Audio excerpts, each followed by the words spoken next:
আজিও অপৰিৱৰ্তিত গোলাঘাটৰ বান পৰিস্থিতি ধনশ্ৰীৰ বানত প্লাবিত 55খনৰ অধিক গাঁও খুমটাৰ বহুকেইখন গাঁও এতিয়াও পানীৰ তলতেই জিলাখনৰ প্ৰায় 12,000 লোক ক্ষতিগ্ৰস্ত হৈছে বানত প্ৰায় 1000 হেক্টৰ ভূমি প্লাবিত হৈছে 21টাকৈ আশ্ৰয় শিবিৰ স্থাপন কৰা হৈছে এতিয়াও শিবিৰতে দিন কটাইছে বানাক্ৰান্তই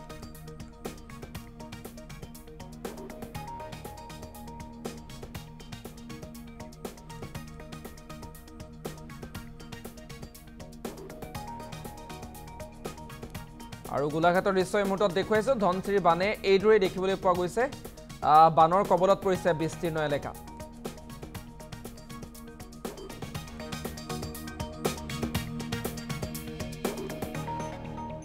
পৰৱৰ্তী খবৰলৈ আহিছো কামপুৰত বৰ্তমানেও নিচাৰী নৈৰ তাণ্ডৱ অব্যাহত আছে 3 দিন ধৰি বানত প্লাবিত কামপুৰৰ বিস্তীৰ্ণ অঞ্চল বাঢ়নী পানীয়ে বুৰালে শ শ বিঘা কৃষিভূমি কামপুৰ কঠিয়াতলি পথলৈ আহিছে এতিয়া ভাবুকি বানে পথটোৰ কেইবাটাও স্থান উটুৱাই নিয়াৰ দৃশ্য বন্দী হৈছে আমাৰ সতীৰ্থ সাংবাদিকৰ কেমেৰাত আমি দৃশ্যাংশ আপোনালোকক দেখুৱাইছো 3 দিন ধৰি বানত প্লাবিত হৈ আছে কামপুৰৰ বিস্তীৰ্ণ এলেকা সম্পূৰ্ণৰূপে ব্যাহত হৈ পৰিছে পথটোৰে যাতায়াত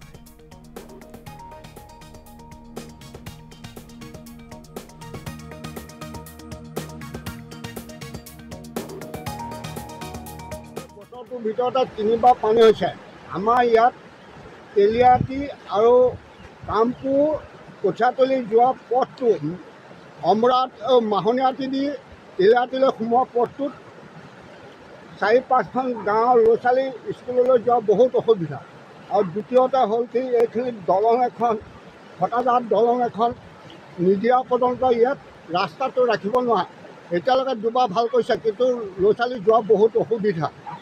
কৃষিভূমিটো ইয়াত বহুত মাটি আছিল বহুতেও মাটি ৰুইছে কঠীয়াও পেলালে মই 5 বিঘা মাটি ৰুইছিলোঁ এইখিনিতে গোটেইখিনি পানীৰ তলত দুবাৰকৈ কঠীয়া পেলালোঁ 2বাৰ মৰি গ'ল গতিকে চৰকাৰে অতি সোনকালে এইখিনিৰ ভিতৰত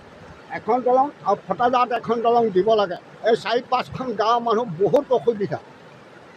হেমন্ত বিশ্ব শৰ্মাক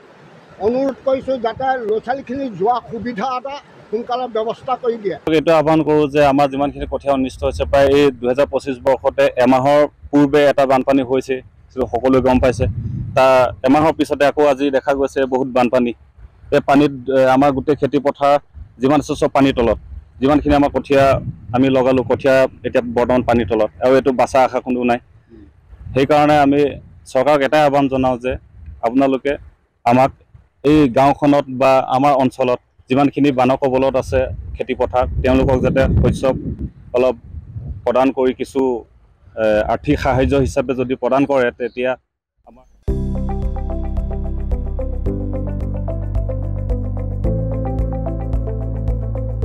NB নিউজ